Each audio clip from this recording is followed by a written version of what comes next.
Hi, this is Gertrude, and you're watching Thorin's YouTube channel. Right, this is going to be an episode of Counterpoints, and we do a lot of stuff on this show. We cover all the gamut, you know. We talk trash. I mean, I don't know why I'm listing that first. I should have really gone with like real analysis first. You know, it's very serious, exactly, very professional. Then, you know, I don't know why you even said talk trash. We just like to have fun. You know, we're just fun-loving guys. Sometimes people take it the wrong way. They think we're talking trash on them. I'm just, you know, I like a lot of hyperbole. I don't really think anyone's shit.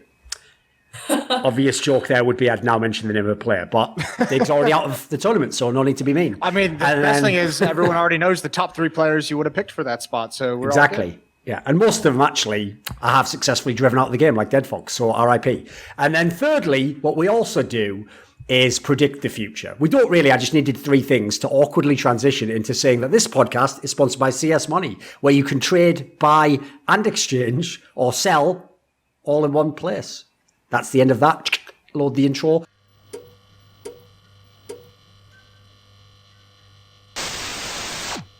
Now we're in. Right. So the guest for this episode is going to be Potter.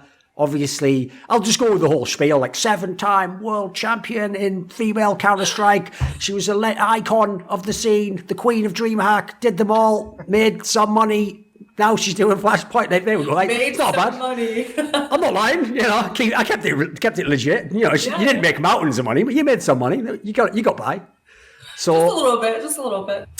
So obviously, one thing I'll say at the top of this episode is I don't know how much we'll talk about any of the EPL teams. Maybe we will in contrast, because obviously it's a Counter-Strike podcast. You compare players and teams, and they're certainly not off limits. Like, there's not anything stupid embargo like that. Like, we're following all world Counter-Strike. But at the moment, we're in LA, and obviously we're following Flashpoint, and we've been in that world because we've been watching all the games. We've been there for the majority of them, and we're on to the playoffs. We've got the top 8 teams, and for people who don't know, this is another aspect of Flashpoint that I thankfully was able to have some say in, which is we have a proper double elimination best of 3 bracket. And so as a result, we've basically only ever seen that in CS from my knowledge, in like minors, in CS Summit, ESEA, famously. Global Challenges. Long time ago in ESEA. But the big point is, even though the teams for Flashpoint right now aren't like Tier 1 ESL 1 Cologne, we've never had it in the really big Tier 1 events. It's mainly been Dota and other games that have got to experience that. So I'm looking forward to that. And the reason I set that up is that's how the playoffs is, because it adds an interesting element that you're not just going to ever lose one series and be out. You could potentially lose 2. And so as a result, you might have some rematches. A team could lose the first round match but end up being better than everyone and come all the way through the lower bracket. And for me, the most interesting element there is, first of all, it makes it way harder to have an excuse when you go out of the tournament. And then secondly, if you are the best team, you haven't really got an excuse not to win the tournament, because you could potentially get 2 cracks at this and maybe even rematch a team. So what do you guys just think generally of that as a format? Because it's not seen in CS very much. In fact, even back in our days in 1.6, it's only really in the early days of actually when we were all around the CPL that we even had the double limit. It was kind of, we went away from that in Counter-Strike a long time ago. I actually fucking love it. I think one of the most exciting stories you can have, especially you get it when I watch the International every year, is like the lower bracket run is coming back, like having to run that gauntlet. And in the old CPL days, you'll remember it was like if you lost on that first day, you would play the second day just nonstop, back to back all throughout the day. And if you could make a run in that kind of a schedule with your back against the wall every time, that was incredible. I also think it's a super important format for a tournament like this as well, where we saw, in phase 1 in that opening week, we saw upsets from Orgless, we saw upsets from Chaos, we saw it from, I think even like Cloud9's actually played pretty well all through the whole thing, but you get the point. Like, those teams, you can have an upset in this format and it's not going to knock anyone out of the playoff contention. So they'll have to earn any very impressive victory that they get throughout this stage. So I just think it's fun. I hope we actually do get an upset early on. And like I said, I like that storyline. So I hope we do have like a Mad Lions or a Gen.G have to make some massive lower bracket run to stay in the playoffs. I think that'd be really sick.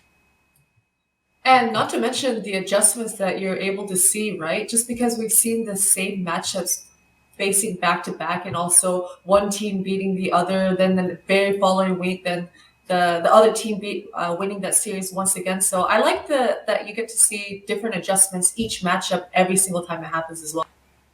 Yeah, I also think, and listen, obviously people know one of my specialties, an area I like to lean into is the whole map veto because it sets up the game. And also, I always make this point, and people always miss this one. One of the things I find really compelling about the map veto is you can kind of make some pretty good guesses about what the psychology of the teams is based on the map that they pick. Like if they obviously, like a great example would be like Gen.G in this tournament. They came into the tournament picking Inferno, obviously thought it was their best map.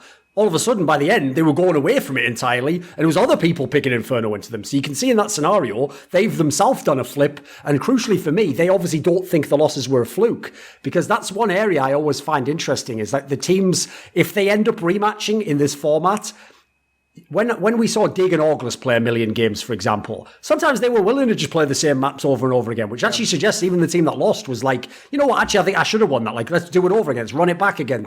Whereas if they'd have come in with a completely like 180 veto, you'd know they had no confidence in those maps. So I think that adds a new dimension that you just don't get in single elim.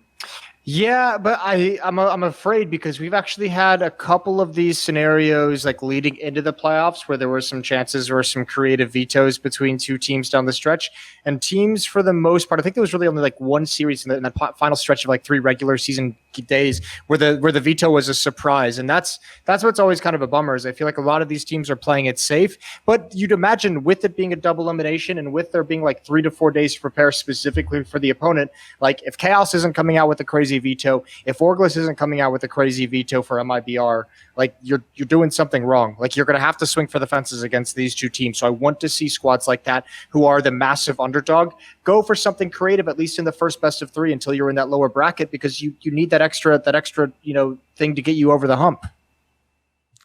I definitely have to agree, and I don't think that a lot of teams actually take advantage of the veto system that we have in place. Yes. Whenever I see Contact going up against some teams, I kept mentioning the fact that these guys on Contact only play comfortably 4 maps, and when they're going into these vetoes and teams are willing to play them on Mirage, one of their only strong maps, it just doesn't make sense to me. It's like I think a lot of teams can exploit. Especially when they're the underdog, they can absolutely exploit these better teams. Like even Mad Lions, we think about the first 2 weeks that they played in the Flashpoint 1. Yeah, they had a more limited pool. Yeah, it's not that they had a weak pool, but I know they didn't play over. Yes. They surely didn't have time. Asilion, he was way too fresh on that squad, and they were willing to veto out Overpass in the second round of vetoes every series that they played. And now I feel like it's the window is gone. There was about a 3-week window that a team could have heavily taken advantage of Mad Lions and picked that Overpass. But it's just unfortunate that some teams maybe aren't feeling as confident on the pick, or they don't see the whole that they're willing to take a risk on it, as far as taking advantage of these veto systems.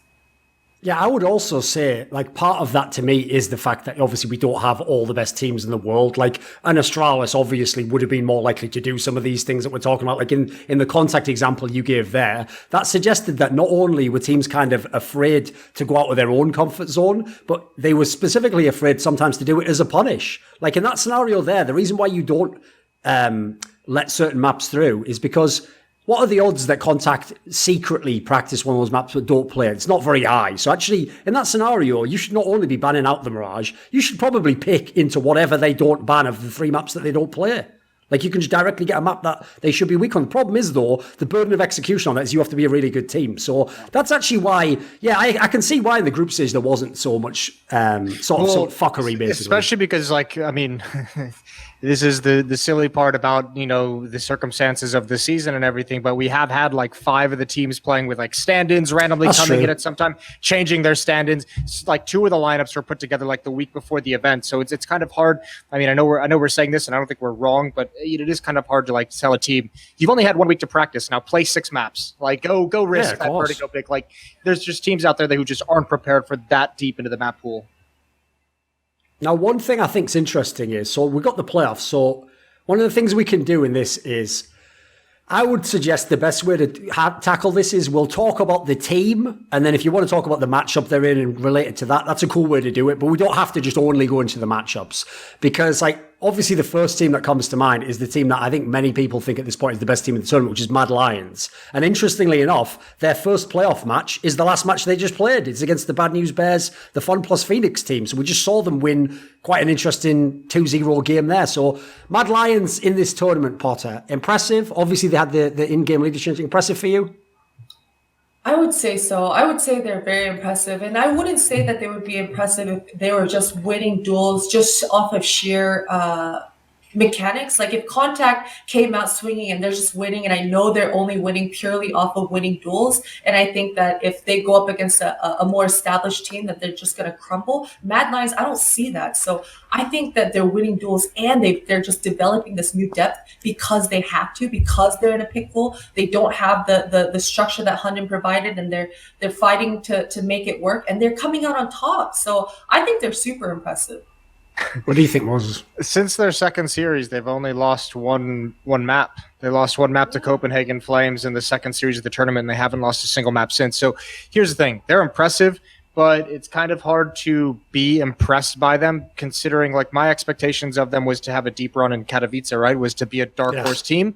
So when they come to Flashpoint and they're playing against teams that aren't even like in the same universe as the top 10 teams, it's kind of like, I know you're good, and I know you're probably going to win this, and you're the best team in the league, but it's hard to be impressed by them. So for me, Flashpoint, the story of Mad Lions and Flashpoint was, to make us forget that you changed Cillian in for Hunden, and they got over that. And I think they avoided the same pitfall that Ents obviously fell into, although admittedly different expectations for those two teams. But they've kind of avoided that trap of us having to talk about that and that conversation of how much better they could have been with Hunden. And that's step number one. And now it's just kind of like I expect them to win. I expect them to win the league. Like they should be everyone's favorite to win Flashpoint.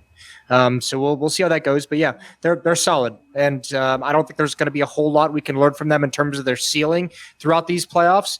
But they're getting the job done, and they're beating everyone that comes up in front of them. So that's good for Mad Lions, obviously.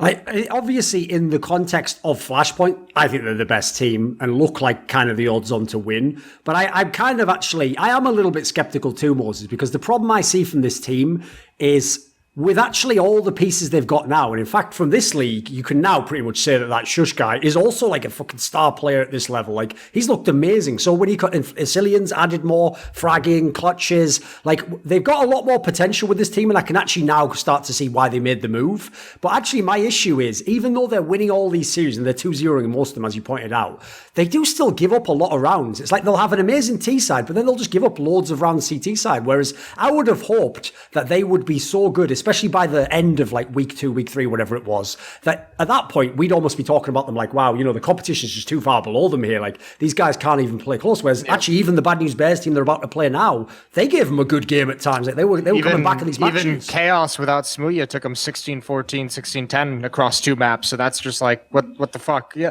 I agree. That is like maybe the only red flag you could put on this Mad Lions team is that they're not blowing teams out of the water. They don't look super clean, put it that way. But I will say, when they are on, like some of their T-sides, I've been very impressed, actually. Like, at the very end, in the last match that they played, I thought that was the best example. They were literally played as though their level, they're the Astralis of Tier 2. Like, they were just super slow. They would never do a rush on Nuke T-side, literally. Because what they would do is, if they even got an opening kill, like, that's why I contrast them to Astralis, they would just sort of hold the map and then just see if you were going to make a play. Like, are you going to rotate into them? Are you going to make some ballsy information push, which, even though they've taken over yard, actually that guy's still in the ramp room waiting to kill you. So it was very impressive, because it actually showed me how comfortable they are with Cillian now. Like, they believed in that system, and they were always as a pack. They never sent people off on their own to make the hero plays. Like, when people like Acorn, Shush, who we bigged up a lot, were making these big performances, it was always from within what they were doing. I thought, like, they've looked the best actual team for me at the tournament. I'll even add in as well, their only tournament loss was to HAVU,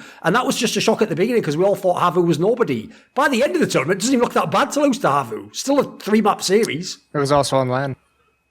That's true. Yeah, that is true. That's definitely true. I have to agree with that sentiment for sure. And even the fact that they were able to just realize the scenario and hold tight and be disciplined enough to not get too whippy about it. I think that has to do with the opponent they were playing in Fun Plus Bears. We know that they have that NA style. We know how aggressive they are and how many duels they like to take on the map. So I like the fact that they had the the presence of mind to identify that this is their only win condition in Fun Plus Bears is to find these duels. So let's lead into our teamwork aspect of it and not try to make this too fancy and win in a simple style. And I really like that coming out of Mad Lions.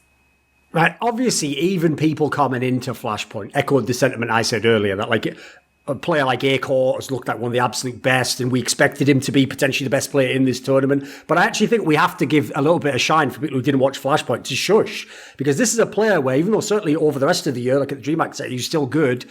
Last year, this wasn't one of the players. It was actually the other three that were getting all the hype. It was Roy, it was fucking Acor, it was Bobsky, obviously, who everyone knew before. And Shush was basically the man left out, because even Hunden got his props for being the IGL. This guy actually statistically is the highest rated player. I think he still is the highest rated player from Mad Lions in this entire tournament. So thoughts, Potter, what do you think of this player? Yeah, I feel like Shush has definitely been flying under the radar, and I think it makes sense because Shush, once again, he's going to fit into that system. And as long as all of your players play within the system and they don't get too overzealous where they try to do too much and that's how they're getting their kills, but you're still able to have a strong statistical performance and you're still just maintaining your own responsibilities, that's when it counts the most. So Shush has absolutely been impressive. And like I said, he does his job and he does it really well. And somehow the team in Mad Lions have made him shine as a star. And I've been extremely impressed with Shush. Yeah, he's been good coming out. I'm still the next person I think of when I think Mad Lions after Acor is Bobsky. Like I think he's very talented and I think he's very good. They just have, again, it's kind of hard to tell because these are two guys who also got destroyed at Katowice when we expected them to make a run. So I think a little bit inflated probably against this kind of competition and some teams that are a little bit more disorganized, but certainly they have what seems to be like a pretty good composition for their team. I always think of like Acor and Bubsky as the more aggressive players. They have Roy and they have Asilian who are like impact and role players. And Shush, I'm not entirely sure where to place him, but I never get the sense that he's like ultra aggressive, but he certainly has that ability to kind of crank it up a notch. So at the moment, I just think they're all playing very, very well together in like the different strategies that they have set up throughout the game. And yeah, I mean, they're just wrecking everyone. So I feel like these stats are a little bit padded, but I'm very curious to see what's going to come of the confidence. And obviously, I think the big change, no matter how good Shush and Bubsky are doing right now, the big change is someone like Asilian, like having that extra little bit of firepower over Hunden, like just even like the extra 6 or 7 kills across a map that he might get that Hunden wouldn't. It just opens up so many different opportunities for Shush and Bubsky to feel a little bit more freedom or to be able to read the game better or have some kind of a gap in the defense or a hole in the offense that they could exploit depending on what side of the map that they're on. And I think that's the biggest thing of why we're seeing them have such bigger stats at the moment is probably the fact that they have a teammate, like a fifth teammate who can get a few more kills and provide them with more opportunities to make plays in their own little part of the map, depending on the situation. So I think they're just loving the freedom. They're loving that, like the pressure that's taken off of them at the moment. Yeah, that's one area where, like, I've got to say, this is where actually CSGO fans get spoiled by the Simples and the Nikos of the world, because they actually expect that whoever the star player is supposed to not only, like, be the best player, but, like, completely dominate the opposition and go, like, plus 20 for a series. That is alien level shit. The fact those guys can do it every game is actually almost unfair. So, as you say, if you have a teammate in your IGL who can just add, say, 7 more kills, 5 more kills than the old IGL, that's 5 less kills that, like, Acor has to have in a really hard matchup or a map that isn't conducive to AWPing. And then I'd also add in, the key thing for me, the game changer, was when I saw Asilian keep winning those clutches. Because now Mad Lions have reached that point that I mentioned this on the broadcast. One of my metrics for analysing teams, in terms of like how well-rounded is the team, is are there players where when I see they're in a 1v1 or a 1v2, when I see their name, I'm like, he's not winning this. Like, come on. Like, if it was Freiburg from Dignitas in a 1v2 against a bunch of skilled players, I would just give up. I would think, right, unless something goes perfect, it's probably not going to happen for him. And I'm sure even he knows he probably doesn't have the best chances. But even Asilian, when he was in these 1v1s, you were like, hey, let's see what happens here. So the confidence that was put in the whole team must be crazy. Yeah, and those are the 5 kills that like let someone flank through Palace, like maybe it's he can make a play, exactly. So I mean, you can gamble a bit. Those 5 kills might lead to like 10 kills on his teammates throughout the course of the map. And actually, one thing I want to ask, I'm going to put Potter on the spot here, but I think she can handle it, okay? The dreaded words she didn't want to hear. No, this is what I was going to ask, actually. When we were referencing Shush earlier, and Moses was saying about, like, he was, like, given the roles of all the players. That's actually one area. I know in the modern day, obviously, people don't only do one role. We're just trying to, like, give a general, like, tendency of how they play and how they fit within the system that they play in. So I have actually found Shush a very unusual player, because when I was watching at the end of last year, some maps, it looked like he was the entry with Roy. Then I've seen other maps where he looked like he was almost the supportive player. And then I've seen some maps at this tournament where sometimes he was in fragger position. So what has been your sense in that regard of how he's been used in this team, Potter? I would say Shush is definitely a closer. Well, they're setting him up to live long enough to at the end of the rounds, because it does seem like he generally has either the flashbang set up for a post plant, or he's either the third man in, and it seems like he's always going to be the anchor. Because like I said, Shush seems to be a really disciplined player. Anytime I watch him, he's never going to be the player that's pushing or overzealous or trying to go get, eco-hungry frags. He stays within the system. And I think it really strengthens the aggression for Bubsky. As Jason mentioned, Bubsky, he's got that whole W religion down. He loves to be aggressive, as does A-Core. And these two players are the space makers on the Mad Lions side. And I would say Shush is there to close out the rounds and also to be an anchor, because he's always going to survive long enough to be able to accept help coming from Mad Lions on any sort of defensive setup that the Lions have planned for that round. I mean, that makes sense though, Potter, because think about it. He's obviously not going to be the pusher. He's more like the usher, because he finds you your seat and then he tells you to shush. There's one of the patented dog shit Thorin puns that I like to bring to this experience. You said dog shit, not us. Listen, my joke is I get away with doing them by myself saying that they're shit, even though secretly, obviously, I think they're actually funny. So whatever. That's by the by, right? In terms of this team, as you said, Potter, earlier on, when they came into this tournament, the most noticeable difference of not having Hunden was they went from being a team that played almost every map. Like, in fact, when I did my breakdown of them at the end of the year, when they joined Mad Lions pretty much, I actually believe they were a team that were playing all 7 maps off the top of my head. I think in competition, they'd played all 7. And that always really impresses me when any IGL can get his team to that level. But when they came into the tournament, they definitely did not have 7. And in fact, as you suggested, it was obvious from the way they were, like, essentially daring people to pick overpass and then banning it every time that they didn't want to play that initially. At this point in time, are they a team that has one of the widest map pools? I would say that they are close to that, but you're absolutely right. Like, in all of 2019, we have to remember that this Mad Lions squad as a unit are finding success pretty new. They're pretty new to this amount of success. As a tricked lineup, they were always like the 4th best Danish team, hardly ever making it to DreamHack Opens. So as a squad, Hunden has had to be able to figure out the best way to win rounds with the least amount that he has, right? So whether that be lack of firepower, whether that be lack of finesse within the server to be able to get yourselves out of pickles. So the structure within this squad, it's very, there's a lot of depth to the structure, right? So I think that in itself shows how much emphasis they put into their map pool to be able to have players like Roy, who, like I said, he's a 26-year-old rookie. Like, he's an old dude who all of a sudden finds himself in a highly competitive team. He doesn't have the moves within the server to be able to beat the best players in his opponents, right? So he has to have the structure behind him to be able to set him up for success. So yes, I do think that they have the best map pool necessary, but I don't think that they're quite there yet where they were with Hunden, with the Cillion now, right? So they're they're playing catch up at this point. Each map, like I said, it's messy, but somehow, some way they make it happen.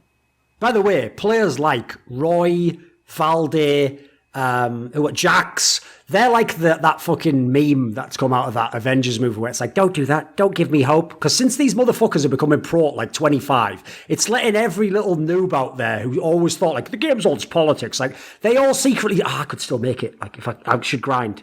What if I get LEM this month? Like, maybe I could get picked up new teams. Like, I'm just going to tell you guys, it won't happen for you. They are outliers. I'm actually mad props to them that they can come in at this age and just start their pro career there without having played for all the years before as a pro, because that's fucking hard. Respect. Especially Valda, who had to take time off for military service. That was like part of the whole reason why he came back and had like one last chance to get into it. I know when he got back from military service, he told his dad, like, give me 1 year.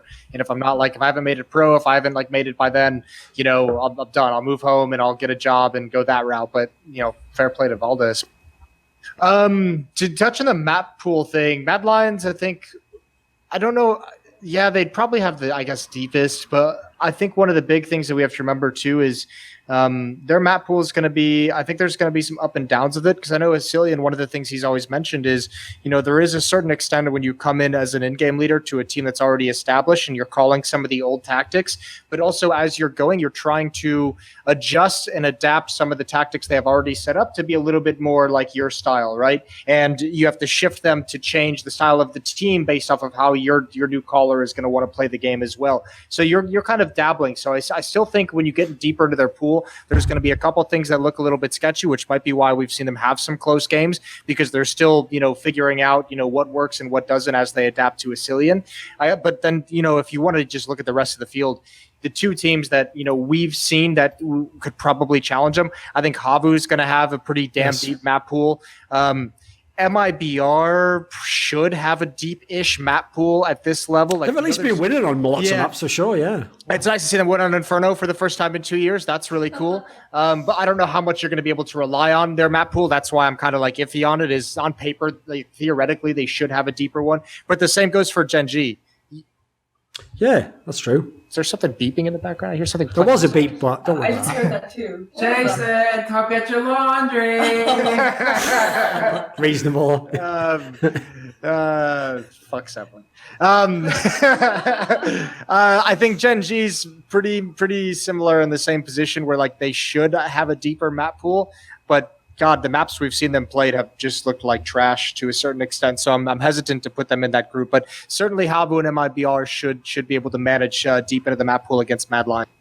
Well, on that note, that would be a good move to... Let's pivot into talking about Gen.G then, because I'm with you, Moses. Like, here's another team that came into the tournament. In theory, they should have been one of the absolute best teams. They won DreamHack Anaheim without even dropping a map, including, by the way, people forget this, that field had a number of teams that are in this tournament. It had the MIBRs of the world at that tournament. They weren't winning it. So not only did everything look great, but they had... Obviously, they didn't drop a map, so the map pool was fucking awesome. That's something you'd expect. And I feel like almost everything I expected from Gen.G never turned up. Like, what's funny is... I could make banter on this, but I'll actually be serious. No joke, Kusta is actually the best player on Gen.G right now. And by the way, that's not as in to diss the rest of them. He's actually playing the best, and from the supportive role. Like, they clearly haven't, like, loaded all the resources into him. What that means, unfortunately, though, is it is a negative, because I think the reason why he's been performing so great in certain scenarios is the others are just dead. Like, the others have underperformed. The big names haven't turned up. Kusta is their best player, and he's 14th best individually at Flashpoint. The next closest from Gen.G is Automatic at 26. Like, the drop off is crazy. And then I think it's past 35 for Som, who's next. And like, it's just like, who was supposed to be their best player. Well, not even that, but like Bentet is right down there with Som as well. So, I mean, at least there's an excuse for Bentet a little bit. And I think Som still has to figure it out, but certainly it's not so much to bash on any of those individuals that are way down there. But when you look at the players in this team, there's too much skill for them to be positioned like 26, 38 and 40 as like your players in Flashpoint. Especially, by the way, because unfortunately, with the way that they've played like tactically, which has basically just been like Daps just runs his fucking defaults from his home in Eastern Canada as though like he was not even playing this tournament. Like, I just do the stuff we always do. The reason why that's significant is because when we go on the desk, we're going to have to hype the skill angle as one of the ways they can win. That's supposed. If they turn up with Sorb and like that's supposed to be one of their ways they could win this tournament. What do you think, Potter? Where's Gen.G at? Yeah, you know, I feel like every time we've been on the desk and we talk about Gen.G, I mentioned the stars and Som and Bentet, but when I look at their matches, I gotta say their biggest issue is Daps. And I know that on the desk I said that I really liked his calling, and I thought that the tempo that he brought to the table was really good. But my biggest problem is individually what kind of value Daps brings within the rounds, right? Because we can clearly see that he's bringing the IGL value and the preparation value. But as far as the value within the server of him complementing his teammates and setting his teammates up for success, I'm just not seeing it. And I'm also confused as to the roles that that Daps has put out for his team, and specifically for himself. I mean, he's the main anchor at A bomb site on Mirage. One round versus MIBR, he was playing under balcony on an eco where MIBR was actually on a deco. He's playing under balc while his teammates are pushed middle, and he's A alone with 80 ping online. And he already struggles enough to win duels as it is with 5 ping, but then he's placing himself in a very high traffic area where even the best players that we have in the upper echelon of Counter-Strike, they struggle already as A players. Of course. And I don't get that mentality. And also I don't get the mentality of him always lurking so late. I feel like when I watch these Gen.G matches, I've seen so many 2015 get right moments where Daps will show up after the round is already over. His entire team is dead, and his lurk, it's so late. And then he'll end up getting a couple kills, and he'll pad his stats. But I just don't see the value he brings within the rounds when it matters. I'll also throw in as well, like, if you're going to be a player like Daps, one of the things I always appreciated about him as an IGL was the notion that he knew how to use his players. Obviously, listen, player performance varies. Like, maybe right now he thinks some's supposed to play a role and some can't do it. Who knows? But, I'll just say this. Everyone laughed about Fogley getting cut from Envy because he was a pretty bad player at this point in time, and he's probably never going to go up the ranks again in his career. He used to look pretty good at NRG, actually. Like, Daps knew how to use this guy. He knew how to set Cirque up to become, in his past teams, he nearly always tends to get that angle right. So I'm with you. If not only the players who are his stars outperform, but he's kind of in weird spots. I can't tell if that's just he's misread the game or there's something behind the scenes goes badly in the team and they're doing band-aid fixes. They're doing weird shit that even they wouldn't do out with choice. Where do you come down this, Moses? I mean, I'll echo the same thing. I think the default heavy calling that we've seen out of Daps and Gen.G for most of this tournament is that worries me in a big way. But I'm not going to lay all of that at Daps' feet, even though I'm not his biggest cheerleader as an IGL. This brings me back to remember towards the end of that tenure of when it was Sub Rosa, Kusta, Automatic, Daps, and I forget the fifth that were in that Cloud9 roster towards the end of last year. I saw some of the worst Counter-Strike I've ever seen played out of that lineup at Blast Copenhagen. And it wasn't because the players were bad or the team was bad. It seemed like mentally they were just so checked out. And obviously there were some circumstances with the org that made it. But that's what worries me now about this team. Just not because I've seen them fully check out, but even if you just call default after default every single round, you'd expect players of this caliber and experience to at least be able to show something that didn't make it obvious it was a default, like someone to say, hey, pop flash me out longer, hey, pop flash me around this corner, like some proactive, something on the map that makes you feel like the players are actually communicating and trying to find kills. And most, the first phase of Flashpoint feels like they were just going through the motions without putting a whole lot of real effort into it, which worried me. It's improved, but it's still not where this team should be. And I guess the hard part is I'm disappointed seeing them win a DreamHack Open to start the year right before Flashpoint and not build upon it. And I know circumstances aren't great, but that's my issue is I haven't seen a whole lot of improvement on a team level. I've seen Bentet start to play a little bit better. I still can't help thinking about this team and saying I hate Automatic as an offer. It tilts me every time I see it. I hate seeing him on the op. It burns me up inside because I'm just it takes away so many of his strengths as a player, which is someone who's got phenomenal game sense, someone who should have in-game leader-like qualities as well of being able to read the map, and putting him on a rifle and having him be able to take advantage of situations that he can read, I think is such a huge benefit. So I think there's a lot of issues, but more than anything at the moment, I just want to see a Genji that comes into the playoffs and is actually ready to play, looks like they've prepped, look like the players are zoned in and focused, but the mentality of this team is going to be its biggest problem over the rest of 2020. Yeah, I also think if you just look, based on the fact that their stars haven't turned up, and in a tournament like this, they obviously should have, like Mad Lions, like Content, they should have been wrecking teams with the stars they have, contrasted with some of the other players. In this tournament, I think perhaps because we're at a lower level of individual skill in general, there's obviously a few gems here and there, and then also we're working with so many stand-ins and weird rosters. Tactical Counter-Strike has never been our higher premium. You look at the teams that can actually do tactics and executes, they're winning games even when they have weaker rosters. I feel like that right now and so obviously Gen.G's not in that wheelhouse right now. It's worrying as they go into this double Olymp playoffs for me. I'm trying to think if there's going to be like what percentage chance it would be that like, you know, at some point in the next like 3 or 4 months that Bentet just takes over as an in-game leader. You know, because like if I'm Bentet, I'd be like, man, I was in Indonesia playing with people no one is ever going to hear of in their life. And then I had to go to China and I had to play with these teams that were obviously never going to be any better than they were at that time. I had to in-game lead and be the star player for that team. And now I'm moving all the way across to the other side of the world to play in this team. And I'm doing it for these motherfuckers who are just running defaults every single round. If I was Benton, I'd be like, give me the fucking control of this team right now. He's got the personnel to do it as well. Like, he could obviously play like whatever style he's played in the past. The thing is, I will say this. If he does that, Moses, someone whose name begins with D is getting cut from the team a few months later, and he like, just being real. If he just has to not be the IGL anymore, you know, a lot of that value goes away. And I hate it. I don't want this to be like a shitting on Dapp's party, but like that does feel like. Here's the thing: it's either got to be. That's why it's either uninteresting strategically, or there's a leadership problem where like the focus and the motivation is not being passed down to the players who should be focused and motivated. And either way, that those are always going to be two problems. Who the first person you look at is the in-game leader or the coach. You know, those that's where the kind of eyes stray in those scenarios for me. So it's just a weird position to be in, I guess. Because the problem I have with this team is I'm actually getting mild vibes from the contact team we had in the tournament, who obviously, for people who don't know, didn't make the playoffs, actually. They didn't even make it, and two teams that don't even have orgs made it. So the reason why I'm getting the vibes of contact is because every time I kept thinking, come on, man, look how many talented players there are. Sooner or later, like two of these guys are just going to go off in a game and they're going to win the game on their own. And that so rarely happened that I actually feel like we're just going to become a broken record saying that, like, in theory, Gen.G has all the potential. Dude, I don't think they're going to do much in this tournament. I could actually see them coming like 5th to 8th in this playoffs.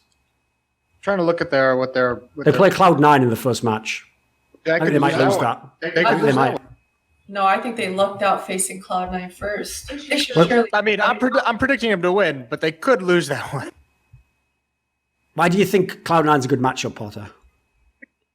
I think Gen.G are way more far along as far as in their structure goes than Cloud9 does, and if it's just what we're talking about is these members on Gen.G, none of them are showing up as far as Ben 10 and Som goes, but they're still winning matches and they're still making these rounds very close. And they're still, as far as Kusta goes, you know, he's performing, and the reason he's performing is because of that structure that Gen.G has. And so I just think going versus Sonic and Cloud9, unless Sonic shows up and unless the floppy just completely carries Cloud9, I don't think they stand a chance beating Gen.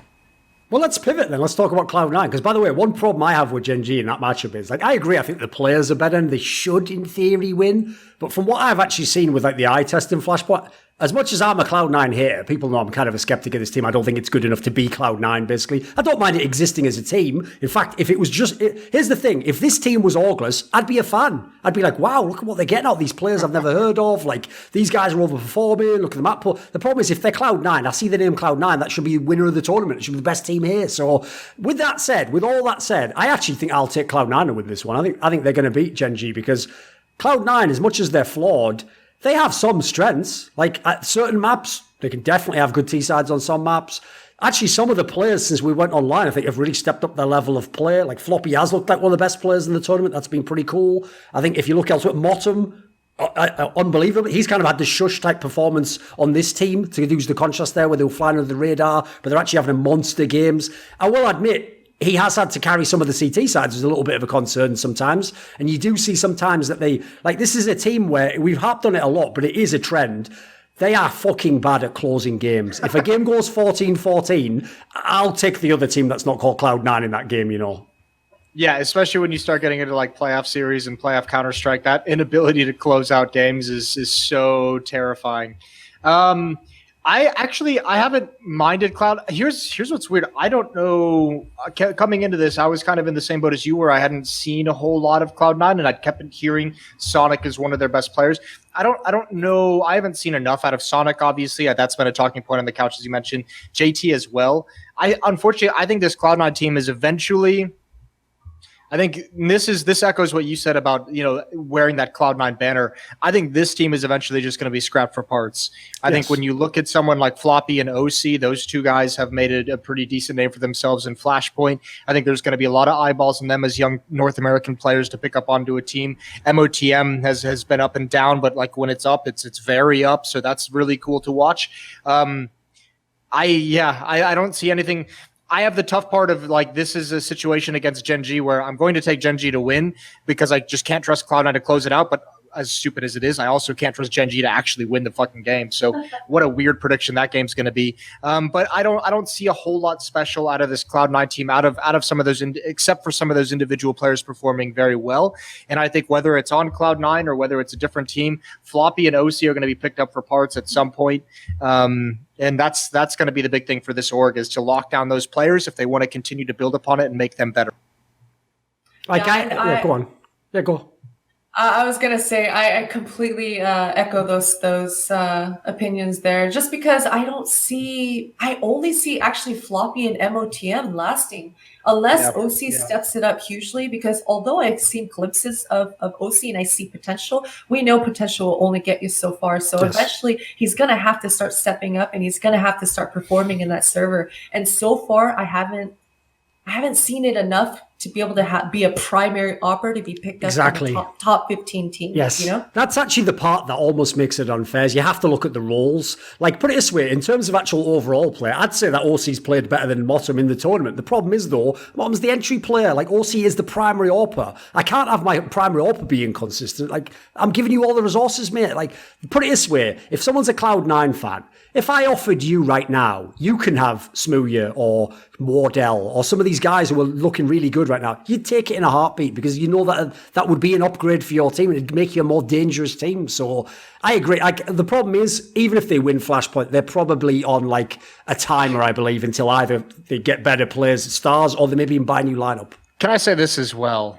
Cloud9 has to have had one of the easiest pair of groupings that any team in Flashpoint. Like, yes. What? Fun plus Phoenix, which I guess at the time was heroic, but they beat Orgless. They've played Envy twice. They played Copenhagen Flames, and they've played HAVU once, who they lost to 2-0. But especially that first group, over Fun plus Phoenix, who was heroic, is fine. Dignitas had just brought Guardian, and they looked like hell in that first phase. Having Envy with 2 games and Orgless with 1 and Copenhagen Flames, 4 of their victories are against teams that 5 of them actually even all of them except for fucking HAVU have been series against teams that are either no longer part of Flashpoint or have been eliminated from playoffs. I mean, that you don't get much better than that. And I mean, that's not necessarily a criticism of Cloud9. It's just to put where they are, into some relative terms, because you can't blame Cloud9 for some of the draws if that's the way that they're going to do the groups. And we know the group selection even has its own creativity to it. So fair play to get into these groups. But let's not. No, but if you look at who they've actually beaten, I'm with you. They haven't really had in terms of opponents they've beaten, they haven't really got a big name except FPX, who isn't in the tournament anymore, unfortunately. So, and they've had a lot of 3-map series. They've had a lot of series, by the way, now I think of it, where they've lost their own map pick. That's in itself. As much as they have a decent map pool, if you lose your own map pick, it's hard to win a fucking tournament, especially a double elim playoffs one. And this is, I think, one of those teams as well that kind of goes back to a lot of similar maps. I think they've played a lot of Dust 2. I just think they're going to be a team that's easy enough to prepare against. I don't think we're going to see a whole lot of adaptation in their tactics or which maps they want to play. So if you're Gen.G, you have plenty of resources to go into this Cloud9 matchup. Listen, let's not get crazy. I said I am a hater. So even if I'm picking them to win this match, Moses, I'm not picking them to go deep in the tournament. Of this team's... I think that, no, I don't like having a pick, mate. That's like a fucking Sophie's Choice moment right there. Pick Kooster or fucking JT. It's like, give me a break. Neither. Can I take neither? Is there an option? Is there an opt-out option? No, I'll just say this. I actually think I haven't run the matchup through and done a dry run bracket to see who would actually play who. But if I look at the initial playoff matches and then obviously the structure, I personally think this team's going to come either 5th to 6th or maybe 4th. I don't think they can make top 3 though, especially with the double elim aspect, because maybe they could fluke a series over someone, but if they play someone twice, I think that's where they might get exposed. Well, I mean, if they lose against Gen.G, right, they would have to play the loser of Mad Lions, Fun plus Phoenix. So probably Fun plus Phoenix. But I think even that, with the Bad News Bears lineup that there is, I think there's some danger in that for Cloud9 as well. So I don't actually know when we flip the bracket, but that could be correct. I'm not sure. I'm looking at the one that's on HLTV. Oh, right. Maybe that's right. Then. So I'm assuming it is correct. Under that assumption, I make these. Right, let's pivot then. So we've done Mad Lions, Gen.G, Cloud. Let's do MIBR now. We're doing all the big names to start out with. Right, MIBR is very interesting because here's a team coming in when it was a LAN tournament, even with all these teams that everyone's laughing like, haha, tier 2 teams. I would have had MIBR, no joke, having no chance of winning this tournament if this was on LAN. Like, I actually thought that this was going to be the real, like, exclamation mark / coffin, like, last nail in the coffin, is that if they went to a tournament like this, that had, especially with our format, that gives you a really healthy chance to get to playoffs, to get deep. I actually thought this was going to be what would force the roster move, basically. Like, you know, they'd come here, even against tier 2 teams, they'd finish, 5th or 6th themselves. It did, Duncan. And they'd get exposed. It forced the roster move, just not the one you thought. They've taken Zeus out. There was one last buffer. There was one last buffer in there before the real roster change has to come. Which does, by the way, hint that there's nothing in the way of it now. But the problem is this, Moses. No longer, I think, will Flashpoint be the thing that makes the roster move happen. If the roster move happens, it's going to be separate. Because I have to say, as much as people like to meme on MIBR, I've made... some would say a career on it. They actually could win this tournament. They genuinely could. Like, they look fucking good in some of these games. Yeah, they certainly do, and they certainly can. Some close games against Genji. I don't know. It is the weirdest thing. This team makes it. I'm so uncomfortable talking about MIBR these days because they are just, for whatever reason, this online sequence that we've had at Flashpoint and also them playing in EPL is the best they've looked in like a year and a half, and that is super worrying to me. And they still have not solved some of the massive issues they have. There's still no confidence in their map pool. They still have not figured out how to make their new 4th and 5th, whoever it is, X, Y, or Z that they plug into this main core. They haven't found a way to make Mayor or K&G the stars outside of the online games where K&G seems like a beast. But there's still a lot of confusion in this team that it hasn't been solved for me, and that's kind of worrying because even when they have like the resurgent performances out of a Fallen on a map or out of a Fur across the series, I still don't think it makes them look solid. Like you'd expect if those players pop back off the way they used to, the team would look better, but it still does feel a little bit uncomfortable to me. So I think online gives this team a good chance of winning this whole tournament because they're playing very, very well. It's good to see them have Inferno in their map pool in a way that they can win, but they still have some, scarily close series against teams they shouldn't. I'm thinking they had an overtime win over Orgless just a couple days back as well. So they're still not pretty, but looking much better online. Potter, where are we going on MIBR?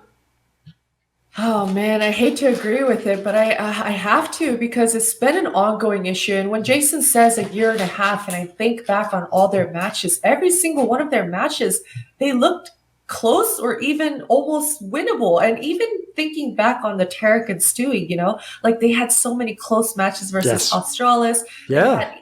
The dream was just so close for the squad, and it just seems like so close but no cigar. And it's so unfortunate because it's clearly a mental thing, right? Because when you even hear Fallen in his interviews and he's articulating what he thinks his issues are, it's clear that they're covering all the bases. It's not like they're in denial with the issues that the squad has. So even knowing all the problems they have and even putting in a lot of effort, they still seem to be having the same kind of indecisive issues in that server together. So I think that's the biggest worrying sign, is because usually when you see a team, you think, oh, they might be young, they might be immature to not realize, maybe they don't have the right perspective, maybe they need a mental coach or a different coach, but a coach. Every single one of them. Yeah, they have all of those things. So that's what's even more worrying to me, I think. A 2-time major winning coach. By the way, that is how you do someone. Listen, it's fine to remove people from their job if you don't think they perform, but those guys did Zeus dirty. They kicked him as they're succeeding after not doing anything for years, and not because they've got a hot coach coming right in. They were literally like, you know what, Zeus, we'd rather you just didn't talk at all. What? Like, it wasn't that bad. Come on, man, give him a break. It's the same thing they did to him last time, right after they won the 2 majors as well. Yes. He wanted to go back and play, I guess, so that's part of it, but they haven't won a major without him. So it's just, I don't know. And that would suggest to me there's some like fork in the road in terms of philosophy of how they want to run the team or how they want to play or how they want to progress from here. Not necessarily about the work that he was doing on the team at that moment. But yeah, it is just weird. I just don't know where they go. Like like the only positive I can take from their performance online and Flashpoint and EPL is to say, you know what, if you need to have these online games to get a little bit of confidence under your belt, you've been beat up for 2 years, go have yourself some free and easy online wins and, go nuts, have that Fur dropping 30 some kills online, have Gen.G dropping 30 kills online, then let's go to LAN and let's see what happens when you start actually feeling it. Because behind the scenes, I guess maybe people don't know this, but I've been hearing, we hear at tournaments all along, like, when teams kind of give you some indication of what they're working on, like, oh, we're doing much better in practice. Obviously, that happens a lot. But like, oh, we're starting to practice Duke. We're starting to add Vertigo into the map pool. I think, with the chatter that we've heard with MIBR over the past year or 2 years has been like constant improvement and has been adding maps into the pool. And just none of it translates to LAN tournament play. So when you see them performing well online, in my head, I'm kind of like, okay, now I can see why they're always supremely confident when I speak to them at events. Like, it makes sense because everything's clicking online. They obviously feel much more comfortable. So fine, spend, 3 months and just beat everyone up online. But you better back it up when you get to LAN. Like, that's the biggest problem, is it better actually work now that you've played 3 months and beaten up on the Flashpoint teams and had a deep run into the playoffs. This better be the spark that makes you a top 10 team again. Put it this way, I will say, after seeing them in the online portion, I sort of get why they didn't rush to make another roster move quickly and just abandon this team, and why they've actually tried to stick it out. Because even though, they've still got a lot of flaws, obviously the map pool, even stylistically, they sometimes have flaws. When they're online, the firepower is adequate. Like, actually, they have some of the best firepower in this tournament. All the big names you would want to play well in their team, Genji, Fall, they're coming up with big games. Like, this is basically what, like, if I was them and these were my scrims, not like official games, I would be thinking, hey, there's potential here. Like, we could still work through this. It's just that I agree. Once they've been offline, we've just never seen that. And the whole map pool angle, put it this way, just because they've won on a lot of maps, like, interestingly, in their last group, they were picking a different map every series. So that's already a very different MIBR, and they were obviously winning a lot of these maps. But the thing I have to say is, just because you win a map doesn't always mean you're actually good on that map yet. Like, you have to show me, like, consistency. Like, in fact, if you're really good in your MIBR at this point in time, show me a go-to map. Show me that Overpass really is back. And that if anyone who has that as, like, their fourth best map, you're just going to pick it into them and you're going to beat them. Then I'll be impressed. Because I do think with the weaker field, like, I personally think when I'm trying to shake out the placings, I think Mad Lions is going to win the tournament. I actually have MIBR coming second. I think MIBR can go very deep in this one. What are the expectations in terms of where you project them to finish? I have them in the I guess it would be the upper bracket finals in this. I have them, I guess, third, because I think we're doing a fourth place match as well. Yeah. Consolidation. Well, it's because it's the low bracket, yeah. Listen, let's say, some tournaments just ended at third and fourth place, but I would say if this team isn't third place, I struggle to find that fourth team that's going to beat them. Like, I guess Gen.G would be one of them. That's basically, I have HAVU maybe could actually take them. So that would be interesting enough. But if they don't get third, I think third would be a failure and I would be shocked, or fourth would be a failure. Third would be like the worst they could do, and I would still be like okay with it. But if they're not like in the upper bracket final playing against Mad Lions or whoever it's going to be, I would be shocked. Like, they should be top two. Let's be realistic with the teams and the pedigree they have. I would accept third, but if they're not top three, that there's a big issue going on. I would have to agree with that. I think top two. I think if they don't make it to the grand finals, they would absolutely be disappointed. And I think I would be disappointed in them as. Oh, disappointment. That's worse than angry. I've almost never heard of Potter being disappointed with someone. Does that happen? What's weird is it's like, I feel like what she's trying to do is, they say in like Buddhist philosophy, you have to be like, be the change you want to see in the world. You have to break the cycle of like negative energy that comes through the world. And obviously Potter, coming from that, stereotypical Asian background, Asian American immigrant background, she's trying to be like the opposite. Like, she's trying to just find the good in everyone. And you know what? You tried so damn hard. See, great. It's going to be a B- next time. Love it, baby. Yes, you're trying. I love it. And you're just trying to have a revolution. I appreciate it, Potter. Yeah. I didn't have enough positive reinforcement as an Asian American growing up, so I'm just trying to, give it out as much as I can right now. Fair enough. Well, MIBR certainly needs some of it, so they're a team that will benefit from that, I believe. What are they at C+ right now? Is that where we're putting their grades at? If we're talking all the teams in the world, I think that wouldn't be unreasonable. C+. Right, if we go beyond them, they're the big names, right? So after that, we're going to teams that, especially anyone who hasn't watched Flashpoint, is going to think these teams are irrelevant. But actually, there are still good teams in the ones we're coming to now. So who do you want to talk about now, Moses? I think this was an interesting question because I was trying to think of it myself, and I couldn't really think of an answer, to be honest with you. Like, let's say you were Cloud9 and this you had to pick between this Fun plus Bears lineup and the Orgless lineup. Like, both of them have been surprisingly better than what we expected coming into this. And I think both of them have shown some pretty decent battles against top teams. Orgless obviously was in phase 1, so they have a little bit more to go off of. But I mean, I look at both of those teams and I say, just for like a young North American roster that hasn't had a whole lot of experience, both of those teams I think are pretty decent talking points. So if you're Cloud9, like and you had a chance to sign one or the other, it just has to be all 5 of those players. Which one are you going with?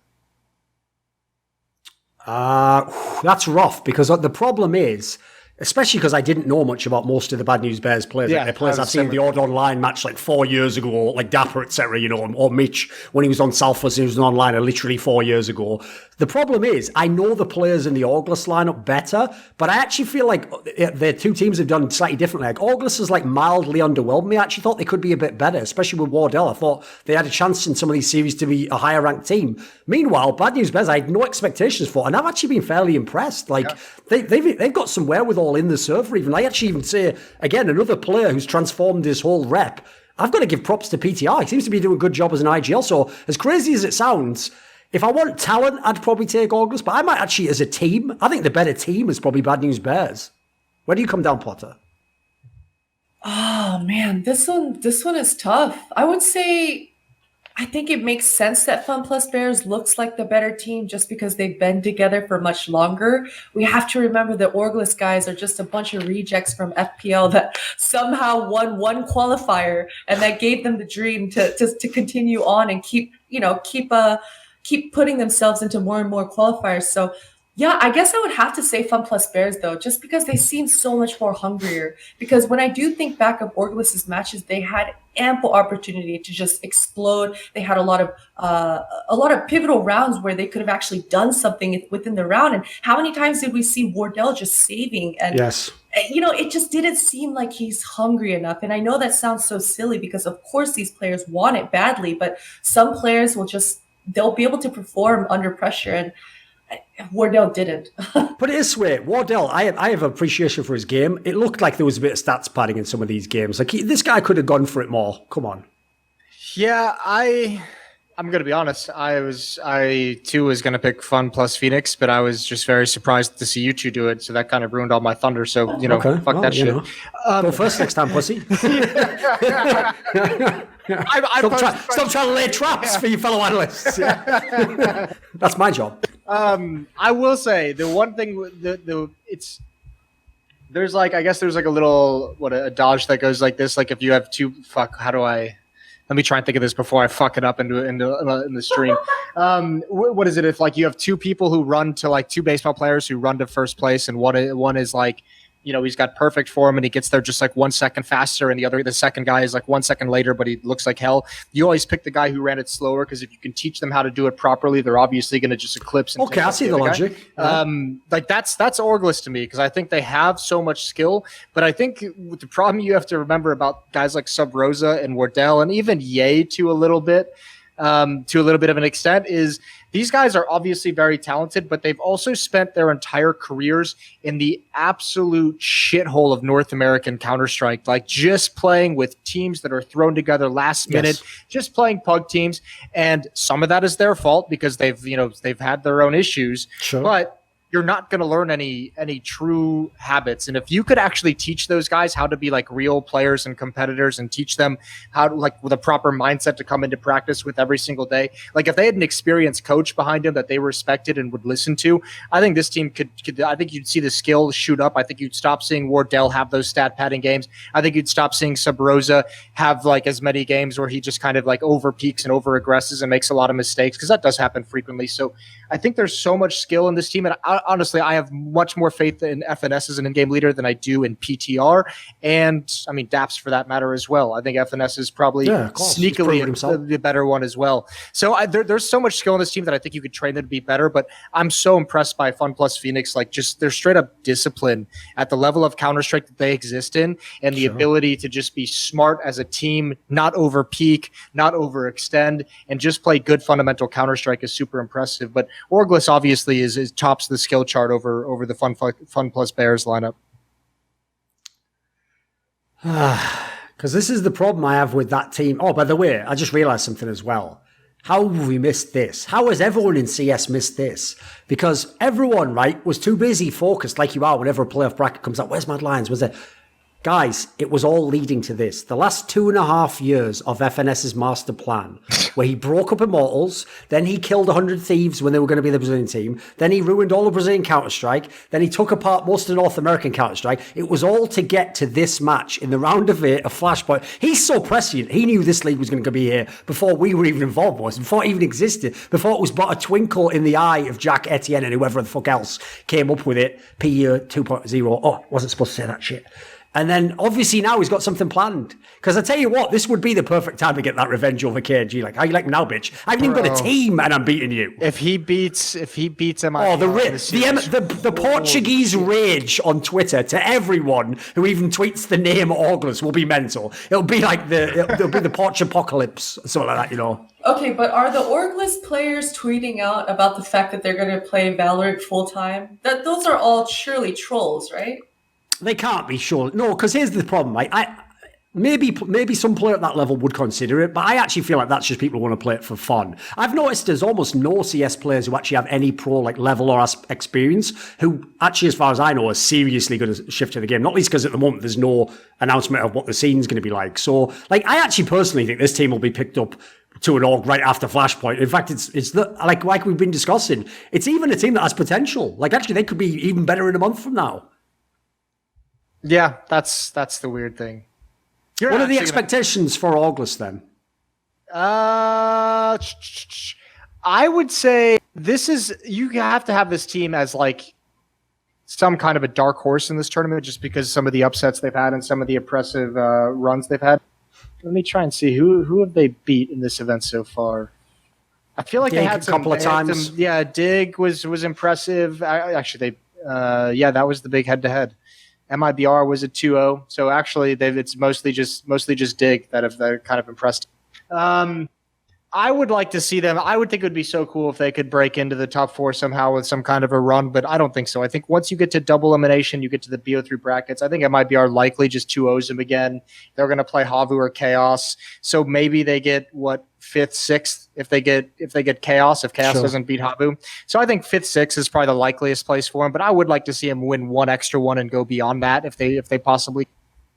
I'll also say as well that unfortunately one of the things in Counter-Strike is your last memory of a team can sometimes be hard to shift. And so because the last memory of Orgless was playing Dig the 3rd time and losing that one because they basically almost capitulated the game. They were in winning positions. They fought themselves in the winning position, mostly on T side trying to execute, and then didn't basically. And kind of, it's listen, props to Dig for getting the kills and winning the game. But I feel like that was the Orgless guys kind of it's like they were on the 1 yard line in football and they just fluffed it, you know. So unfortunately, that is still in my brain. That can't define every game, but that does worry me in terms of having to play a big, high-profile series. That was the match, Thorin, if you remember, where Wardell had a scout on train, and even though he was going to buy an op the following round, he still decided to hide and save the scout. This isn't ESEA, Wardell. Stop trying to get the RWS, you little fuck. This is Flashpoint, not ESEA. Yeah, that's an outrageous example, isn't it? Oh, I like the way Moses, she's trying to find ways to big up all of the shit players, but Wardell, obviously fellow Asian, he just still gets the treatment. So, I'm disappointed in you. Exactly, yeah. Why is she going in on him? Why does he get the treatment? Can he catch a break? Oh no. Yeah, I mean, that's one of the things. That's why, like, I think that Fun Plus Bears lineup has like the leg up on them in terms of like smart fundamental play. Like that kind of play style is so much better when you get in the late stages, when you get into playoff Counter Strike. Like that's the kind of shit that you want to be doing. You don't want to be overextending and go for some crazy play the way Wardell and Sub Rosa are going to do. But yeah, I think they're going to get banged out by MIBR 0-2. I think they'd be lucky to get double digits on both those maps. Right. We're going to pause now and do the little CS Money skin giveaway. Obviously, Potter here, stepping up to the plate. She's going to take a shot of this. This is the way it works for people who don't know.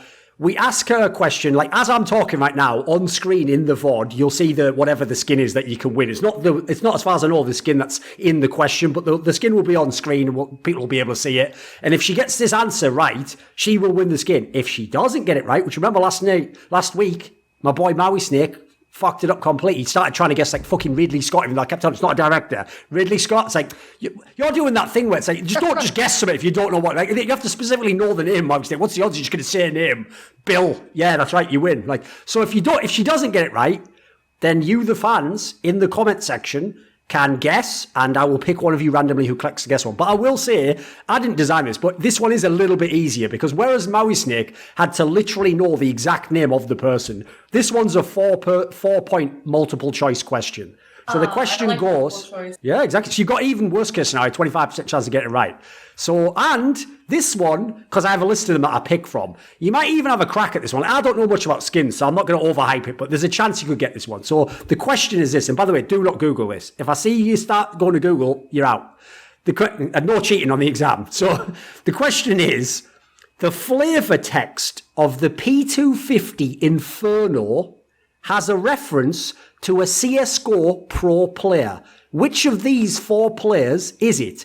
Is it A, Simple, B, Device, C, Forest, or D, Stewie2K? Which of the 4 would you pick, Potter? You'll get one chance at this.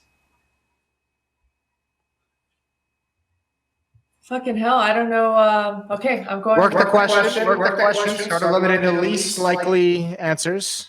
It's like the SATs. No, I'm just going into the deep end. I'm going for a guess. C, that is my final answer. Unfortunately, if you didn't win, but that's better because the fans going now. So anyway, she didn't get it.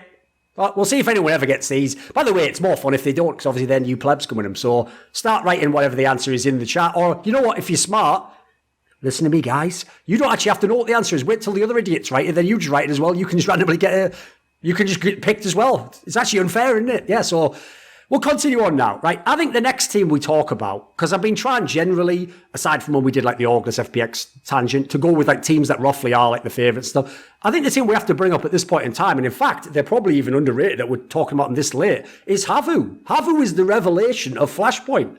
Because when have these guys ever had a bad series? Like, they've actually looked so good the whole way through. And I personally will admit I had almost no expectations for them. And I definitely didn't think, by the way, they would have multiple players among the top-ranked performing players. Like, even if they'd have had wins, I would have expected it to be from, like, having a team together for a long time, having a good map pool. I wouldn't have thought that we'd have Doto and Slowy and Zori and people like this being, like, the top fragger in games. So, Potter, you seem like you've been someone who's been riding with the HAVU guys pretty hard in this tournament. You've been impressed. What do you think of them? What are their chances in these playoffs? You know, I think HAVU have an extremely good chance in these playoffs, actually. And I think HAVU is a squad that's benefited the most out of any team in Flashpoint with the fact that they all get to live together for a long period of time. They can see the goal at the light at the end of the tunnel as far as, you know, winning Flashpoint, the prize pool, the fame and all of that. And I don't think a squad like this has had an opportunity like this ever in their careers. And I just think the whole 6-week aspect of it, they're able to benefit off of it because they're able to improve at a rate that I don't think even they realized that they were capable of. So I'm very impressed with this HAVU lineup as well. I find HAVU fucking hilarious because I still Hype don't him know. up, Jason. Hype him up. No, I still don't know anything about the players or how they like to play the game. I just know they're good. Oh, did you never cast any of the games? Is that it? No, I think I've casted a couple, but like They were just forgettable. yeah, when I watch the team, it's like great teamwork. It's like good strategy, like deep map pool. They have all the good things, but like there's no like, at least the first time I watched Tricked last year, Acor had like 38 kills doing his crazy shit. So I'm like, I know Acor is going to come up, but these guys just kind of everyone does their job and everyone does a good job. And so I don't know, like this player likes to be aggressive or this player likes to play these two guys work really well together. So, I mean, the most I could say about HAVU is they have been, I knew when I was looking in just doing preliminary research, I knew just the sheer amount of games they had played was like 260 in 3 months leading into Flashpoint or 4 months. So I knew they were going to have probably the deepest map pool. I knew they were going to probably look the best in terms of their teamwork and their cohesion and their setups and their communication, which is all true. And I think it remains true even over, guys like Mad Lions. So I actually think, they actually have a chance to be probably the best opportunity to upset Mad Lions for the title of Flashpoint. I don't know if they will, but they have the capabilities, and what impressed me the most was normally at a tournament of this level when you have a team like HAVU kind of come out of nowhere that surprises me. I don't know much about that has like good teamwork and strategy. It's good, but they don't have like the skill to match up to their competition. So even though if you can see the plans they have, they're still getting so run over by skill that it doesn't even matter. And HAVU's actually sustaining in this field of competition. So I think they're the only teams that they really on paper should be, us from the outside could think that would beat HAVU, would be a Mad Lions, would be MIBR in a good series, and maybe Gen.G if they have a good series, Yes. or if they hit a level that we haven't seen from them yet. So I think HAVU, if you're thinking they're not going to be dangerous for some of the best teams in Flashpoint, I think this is going to be a very fun playoff bracket for you to learn a little bit more about HAVU, myself included, quite obviously. Yes. Like, put it this way, if you're someone who didn't watch Flashpoint, so you're still thinking, who's HAVU? Or you saw them at the odd DreamHack in the past and think, well, they're not going to be good, are they? Like, there's some nobody team from Finland. You will be surprised. Barring some sort of like mega playoff chalk, they have actually looked consistent in their performance throughout all of Flashpoint against, by the way, some of the best teams in the tournament. They were in groups with pretty strong teams that we were predicting to burst ahead of them. So even though I'm not going to go crazy and say they'll win Flashpoint, I kind of actually have a very similar sentiment to you, Moses. I think logically, they should be a team that's in like the 3rd/4th slot. I feel like that's where they should finish. And by the way, whereas for an MIBR, that's failure, that's amazing for this team. Like, props to this team. And in a world where ENCE is shitting the bed for Finland, at least we've got a team that's actually playing legit Counter-Strike. I was just going to ask, and this isn't to be disrespectful, but is HAVU like a real organization? Like, is it big with some money behind it? Because if I'm HAVU, the first thing I do after Flashpoint is go home and I challenge ENCE to like $150,000 winner-take-all money match. I'm just like, it's not like fucking Mad Max or something anymore. It can be. It can be. Let's start building the fucking Thunderdome. Let's go. Like, I wondered where that was going, because I thought he was going to say something when he said like the org part. I thought he was going to go like, maybe they can buy Sergey. And he's like, I think they should go home and take the money they win from Flashpoint and say, hey, ENCE, you pussies, we'll put up our 150K, you put up yours, let's see who wins, like. Listen, we're all trying to make esports sustainable. Okay. I don't know why I haven't seen just orgs straight up challenging each other with like $100,000 money matches, like Liquid and fucking Cloud9, both in like California. Let's just get on LAN and do like a 1 weekend best of 5 month in advance. Let's go put the money. Listen, down. Moses, I know when we said we were going to hire that WWE writer, some people overreacted, but you're taking it too far. You're like, right, I'm loser ready. leaves Finland or something like. I'm just ready to take the next step before anyone else. Because actually, like, put it this way. Are they better than ENCE, Duncan? I have to say, no joke, even though obviously the two teams compete at different levels, bearing in mind, even ENCE was going to some of these DreamHack Opens and not doing that well.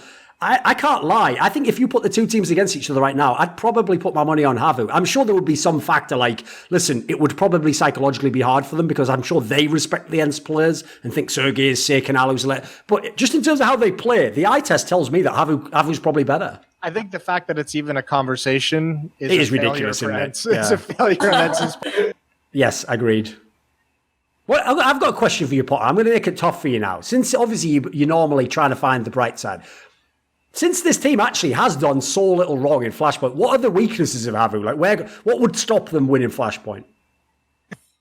Oh gosh, I guess this is probably the same storyline as Cloud9, where Cloud9 have MOTM that's slippery and always finding the holes. HAVU have Slowy. So although we kept mentioning the fact that HAVU look good as a squad, as a unit, a lot of their successes have been off the back of Slowy's aggression and finding the holes. Just thinking back on their Mirage map, on their T side of things, Slowy flanked CT spawn 3 T rounds, 3 T gun rounds, in fact. So like, having a player that finds those holes is great, but it's not a sustainable set piece. So Yes. if Slowy gets shut down, or if Slowy doesn't have a confidence match where he thinks, he can do no wrong, and then they start turtling up, then that is when HAVU might not have the capability of winning rounds then, because although their teamwork is very good, individually speaking, Saul as an in-game leader,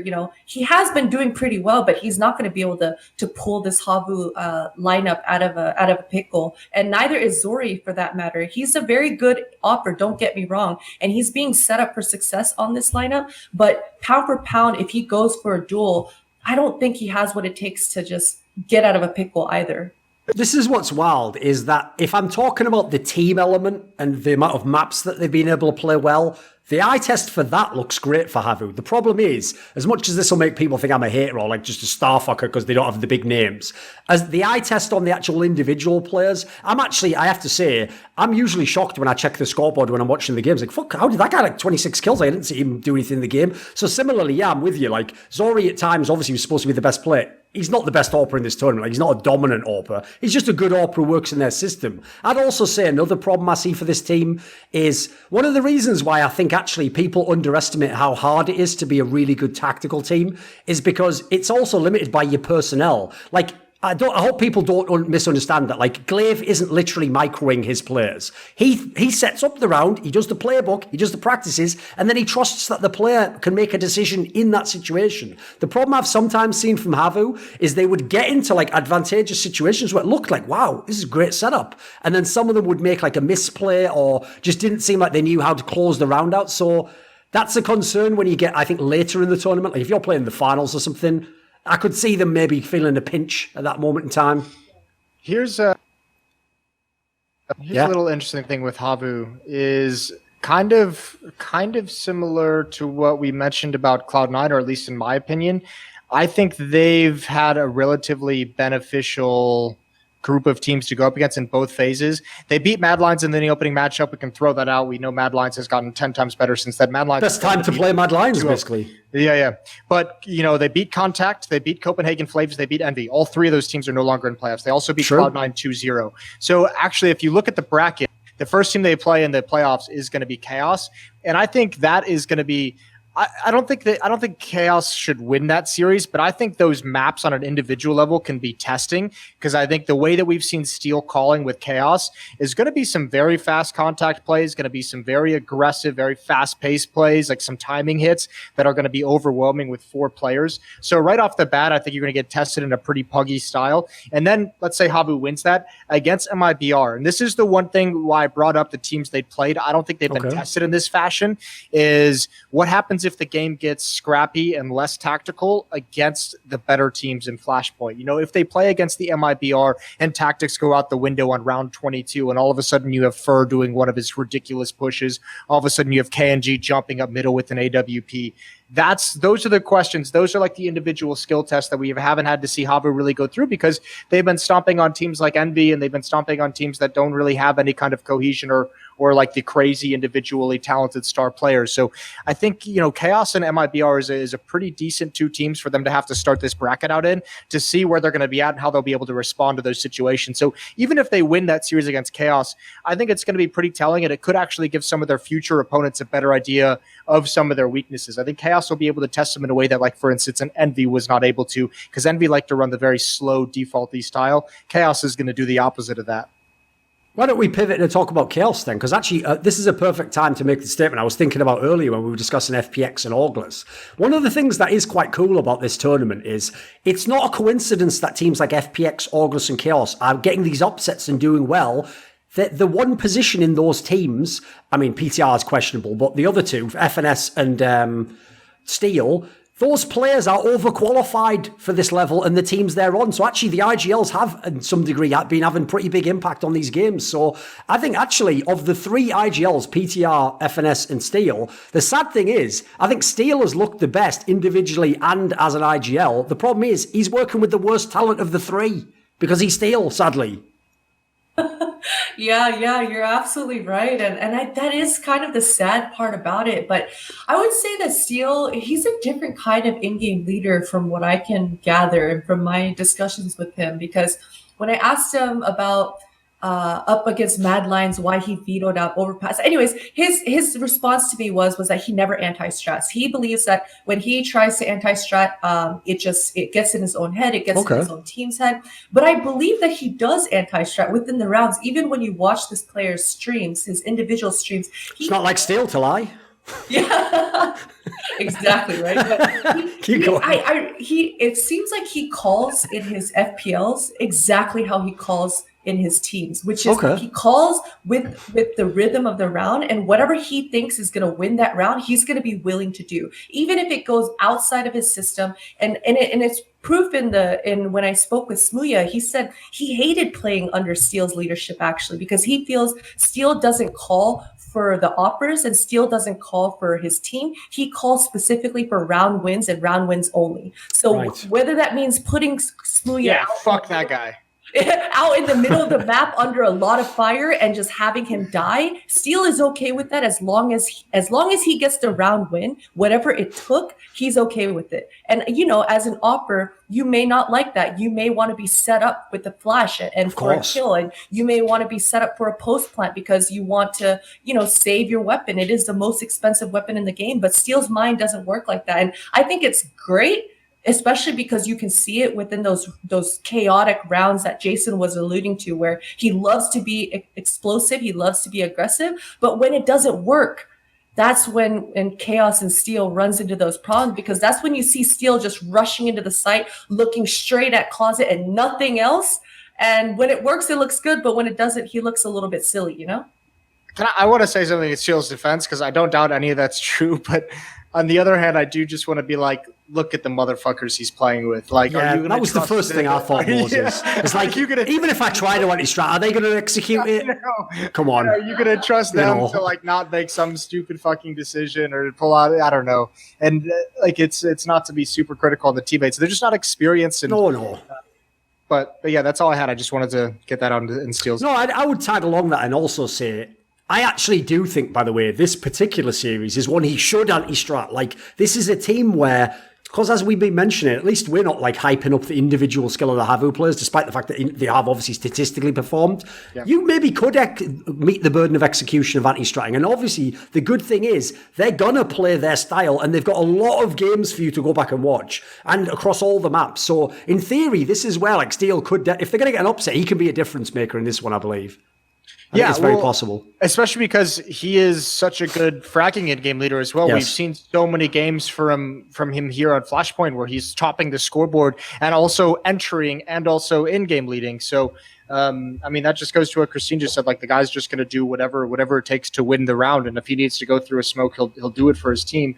But that's what I'm super interested in seeing how HAVU goes. I agree. I think the tactical teams are the easier ones to anti-strat. It's also why a team like this, I think, is going to be difficult for HAVU because you don't even necessarily. The nice thing is for Steel, if that's true, if he doesn't really enjoy anti-stratting, this is a team that you can do it against, but you don't necessarily have to because of the way he calls his team. His style is not going to be good for anti-stratting because it is 3-4 players taking control of banana and within the first 20, 30 seconds hitting that timing as the first smoke fades, whatever, to use an example. I think it's going to be so fast paced. There's almost no point to him anti-stratting, but that's going to be on HAVU to slow it down. And that's where I think Chaos can get into trouble is if they go into that style, they're going to wish they anti-stratted. If they go into those kinds of hits and they don't work, they're going to be like, shit, I wish we had some idea of how they played or some idea of how to counter exactly what they want to do on the other side of the map. So it'll be a test. And like I said, I think HAVU is going to win it, but I think the maps can be pretty challenging. I think Chaos can put up pretty solid fights.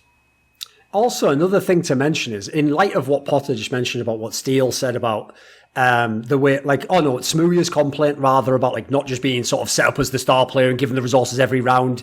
It was the other way around. It's like, unless it made sense for Smooya to have it, he would potentially be cast aside and someone else would be in a position to carry. Like, one thing I'll say is that doesn't make it that surprising to me that it was announced recently that Voltage, the stand-in for Smooya, is now officially joined. Because if you watch the two players side by side, Smooya is clearly a superior AWPer and his style of play is even more in line with a star AWPer. But if Steel isn't going to use you that way, I could see why to him, this is where I always say this is where if you've ever played as an IGL, you sort of get it in a way that a random fan won't.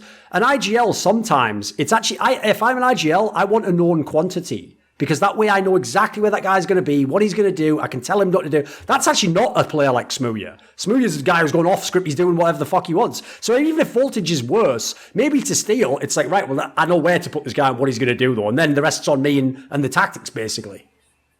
Exactly. And I think that has to do with the meta and how it's shifted in the last couple of years. A lot of these teams, they don't value an AWPer quite as much as you used to back in the day. Only the top echelons of teams and players where they have a consistent top AWPer, will they be willing to revolve their entire playbook and round all around that AWPer. So right now, especially between, I believe, the top 20, the top 10 to 20 teams, those 10 teams in there, I don't think most of them actually value putting all of their eggs into the AWPer's baskets. And so I think, yeah.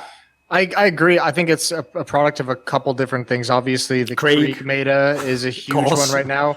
Teams over the years, especially with Astralis and 2018 or 2019 getting so good and reinventing the way utility is used or showing everyone else like the Bible of utility usage, makes it a very difficult time for an AWPer. So I think if you're a player who's like trying to be like a hardcore star AWPer for a team, I think it takes a very interesting skill set on like, you can't really hold angles because the Krieg is going to be able to like, be able to peek into you and blow you up.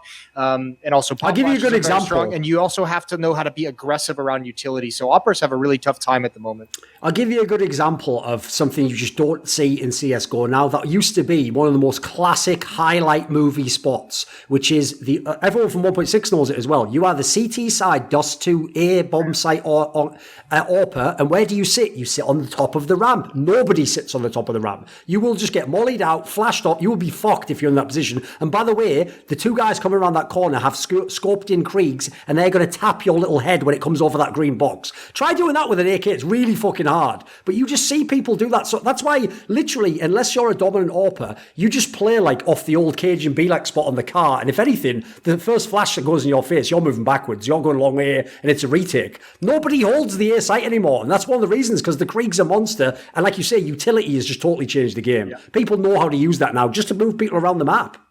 It's weird seeing AWPers in today's like they've really been done dirty by all the updates progressively over the last 5 years. And even if you just go back even to the money, NES nerf, even the money that's brutal. But it's so weird in today's meta watching AWPers smoke themselves off so that they can like create a new improvised angle to peek around. And I'm just like, these poor motherfuckers, they got to use this smoke just so they can get aggressive. Like it's the weirdest situation.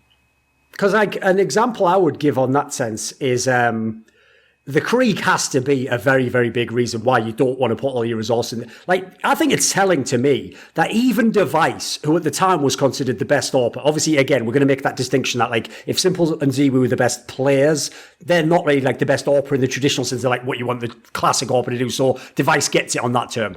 Even Device, I've seen complain numerous times publicly that it's hard to AWP against Kriegs. Right, if Device finds it hard, I don't blame a team who's got like the 11th best AWPer for not going, right, we'll put all of our put everything on that guy and let him play versus the Kriegs. I said Orgs there, didn't I? I'm Kriegs anyway. You get what I'm saying. I went between AWP and Krieg and it ended up with Org. Yeah, I think the big thing with the Krieg is just the ability for them to hold an angle against an AWP, right? Like an AWP peeking into a Krieg is just a tough time. So even if an AWP has an angle, it's like once they give it up, why the fuck would they want to go back? No one's taking that risk, that 50.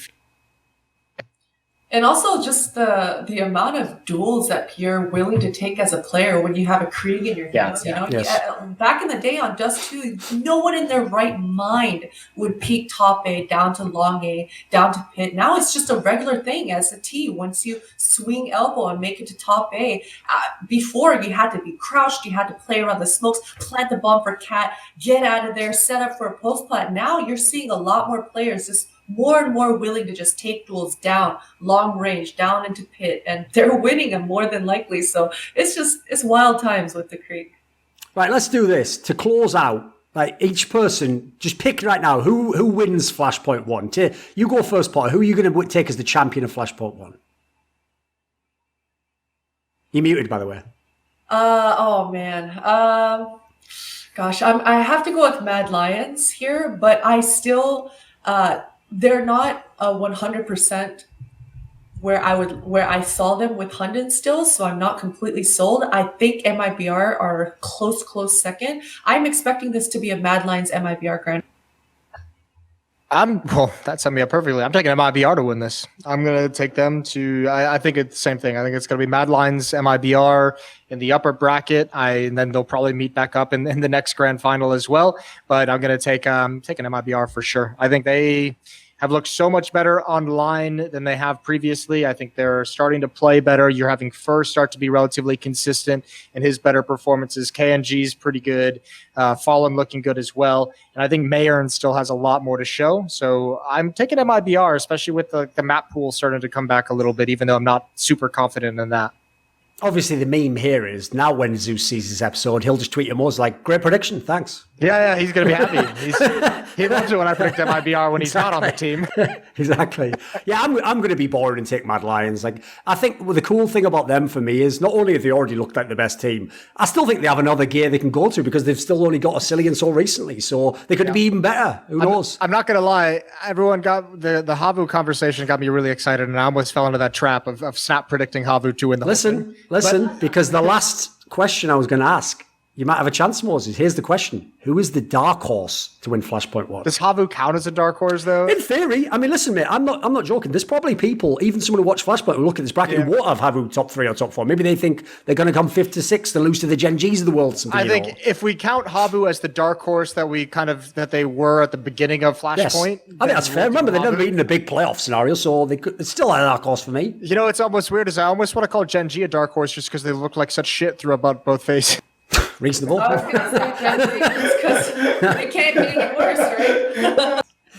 By the way, to be fair, if you're gonna go the opposite of that, because obviously the problem is Gen.G came in his favourite, but if you're gonna go with looking at them now, Gen.G's a legitimate pick for a dark horse if you want. Yeah. Again, they have potential, right? Yep. So it'd be. I mean, Gen.G is like a playoff dark horse that could do well. HAVU's like a season-long dark horse that could do well. I guess let's do it this way. Of the 3 like North American pug teams, who's going to do the best? Chaos, Orgless, or Fun Plus Bears? Because I'm going to take. Oh, the position in the brackets is the tough one. I'm going to take Chaos. I can't believe Moses has actually picked the team with like the worst players on it. Ooh, I put all my faith in Steel. Listen, I like Steel as well, but he has to have some tools to work with. This is like it's like he's the best knife fighter in the world. He's got a fucking spoon. It's like you better do some crazy moves here, Moses. Like, here's the thing: MIBR is going to beat Orgless. HAVU is going to beat Chaos. They're going to drop down to the lower bracket. Chaos is going to beat Orgless, and then they've only got Fun Plus players to work with. Okay, now it makes sense. And they're going to play the loser of Cloud9 versus Gen.G, so they could just get straight up knocked out. All right, here's the problem. For this one, since we're also predicting playoff performance, which can be different to the groups, I'm personally going to actually take Orgless, which is weird because when you asked me who was the better team of the two, or who would you take if you Cloud9, I said actually FPX. But that's also based on the logic of just up to now. The difference is, I think Orgless has the nice mix of they still have potential. I think they can reach. As we said, even they got FNS fairly recently. And I think the skill level of the team is very nice. And I actually do like Wardell. And by the way, even Sub Rosa as players you can build around it. They've looked very mechanically strong at times in this tournament. I feel like they could have been a level higher. I actually think if they'd have won that dig game, it would have been very interesting to see what they would have done elsewhere in the second phase. So I'll take Orgless of the 3. Where are you coming down here, Christine? I'm gonna I'm gonna go with Fun Plus Bears. I think even in that last matchup versus Mad Lions, they got wrecked on that Gust 2. I think the score was 16-7. Even in that, I think that they had a chance, and That was closer than 16-6 or whatever it was. Yeah, it was. It was so much closer than the score implied. So I still have faith that Fun Plus Bears have 1 or 2 upsets left in them. Well, we all have a different team, so there we go. The There's the sweat. loser pays What's for the the forfeit? first post-quarantine Korean barbecue. Luckily, that's one of those jokes where it's like, yeah. Okay. Luckily, that's one of those ones where it's like, no one really cares about losing that one. Was it's still sick to have Korean barbecue? And at this point in time, I'd gladly do that just to have Korean barbecue. Here's the thing. I've been telling Monty, and I think he half thinks I'm joking, but I kept telling him that I want to set up a bet that we have throughout the entirety of a Flashpoint where the loser has to have one of those fake pregnancies where they attach all the electrodes to your abdomen and Where's this contract going? all the pregnancy. I think it'd be funny as fuck. Okay. The contractions. You know that's like a massaging thing that they use? You crank it up to pregnancy levels and then you're... I'm controlling your contractions, Jason. That's fucked up.